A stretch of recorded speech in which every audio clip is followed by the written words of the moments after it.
'Tis a sad day and sad weekend for the Kikuyu Gospel Fraternity. A top and upcoming gospel artist has died.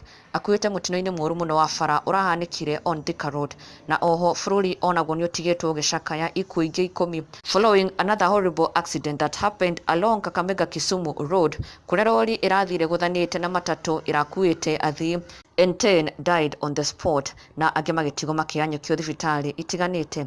Our condolences to the families na Akenya magĩkũmithia mĩtino ĩno ĩkoretwo ĩkĩonekana mabarabara-inĩ Moso on Thika Road and other major highways na rũkũrĩ ndeto ya kũrekerekererio nĩ mũini Ng'ethe Steve na ona nginya Gia Ndung'u na angĩ aingĩ matiganĩte. Kikuyu Fraternity has suffered a huge blow.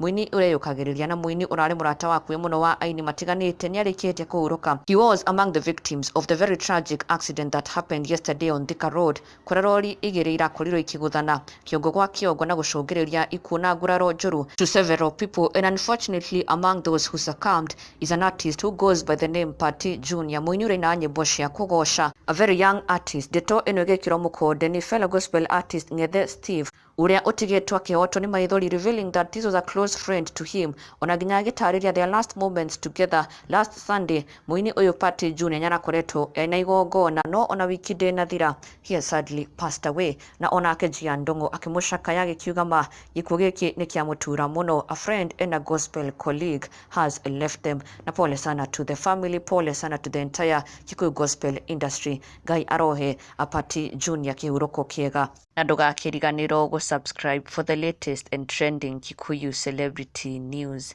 Never miss an update. Subscribe now.